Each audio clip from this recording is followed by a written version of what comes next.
नमस्कार दोस्तों, welcome to Ram sir Hindi channel. दोस्तों, Dainik Jagran daily editorial dictation start होगा 5 सेकंड बाद। ग्रामीण विकास मंत्रालय के आंतरिक ऑडिट के चलते मनरेगा में भ्रष्टाचार के जैसे मामले सामने आए, वे चौंकाने वाले हैं। चालू वित्त वर्ष में देश के केवल 55 जिलों में कराए गए ऑडिट में वित्तीय गड़बड़ी के 11 लाख से ज़्यादा मामले पकड़े गए, जिनमें 300 करोड़ रुपए से अधिक की हेराफेरी हुई।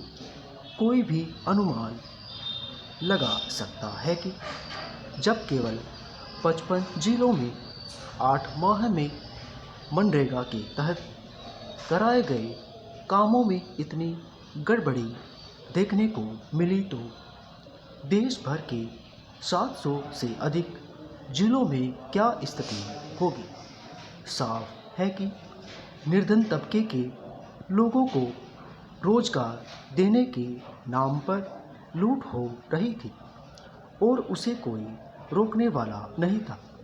जिस तरह यह सामने आया कि जन कल्याण के नाम पर हो रहे भ्रष्टाचार में ठेकेदार अधिकारी से लेकर बैंक मैनेजर तक शामिल थे, उससे यही स्पष्ट होता है कि सरकारी धन के बंदरबाट का एक तंत्र विकसित हो गया था।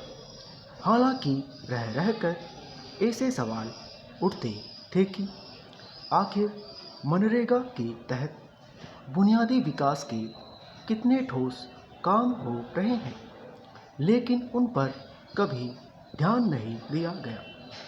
इसी तरह इस सवाल का भी जवाब नहीं दिया गया कि रोजगार के नाम पर कब तक गड्ढे खोदे और भरे जाते रहेंगे। ऐसे सवालों के जवाब मांगने वालों को प्रायः यह सुनने को मिलता था कि उन्हें गरीबों के उत्थान की योजना राज नहीं आ रही है। कई बार तो मनरेगा में किसी तरह के बदलाव के सुझाव को इसलिए अनदेखा कर दिया जाता था कि इस योजना में महात्मा गांधी का नाम जुड़ा था। अभी हाल में जब मोदी सरकार ने इस योजना के नाम के साथ उसके रूप स्वरूप में भी बदलाव किया तो विरोध में यह भी कहा गया कि इस सरकार को गांधी जी के नाम से बैर है। स्वाभाविक रूप से कांग्रेस एवं अन्य विपक्षी दलों ने सबसे अधिक विरोध किया, लेकिन उनके पास भ्रष्टाचार संबंधी सवालों का कोई जवाब नहीं था।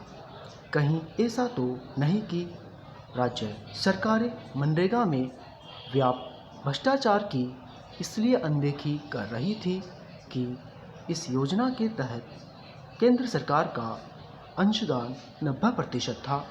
सच तो भी हो इसकी अनदेखी न की जाए कि आमतौर पर राज्य सरकारें उन योजनाओं के क्रियान्वयन में गंभीरता नहीं दिखाती जिनका पैसा केंद्र से मिलता है।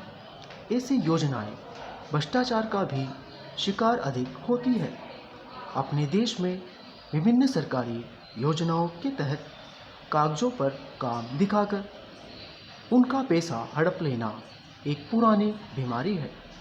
यह दुर्भाग्यपूर्ण है कि इस बीमारी से छुटकारा नहीं मिल पा रहा है। यह ठीक है कि मनरेगा के नए स्वरूप वीबी रामजी के तहत केंद्र सरकार ने भुगतान में पारदर्शिता के साथ ठोस बुनियादी कामों पर जोर दिया है, लेकिन उसके साथ राज्यों को भी सुनिश्चित करना होगा कि वास्तव में ऐसा ही हो। दोस्तों, आज के इस डिक्टेशन की पीडीएफ और आउटलाइंस आप हमारे टेलीग्राम चैनल से ले सकते हो, जिसका लिंक वीडियो के डिस्क्रिप्शन में है। तो दोस्तों, आज के लिए बस इतना ही। तब तक के लिए जय हिंद, जय भारत।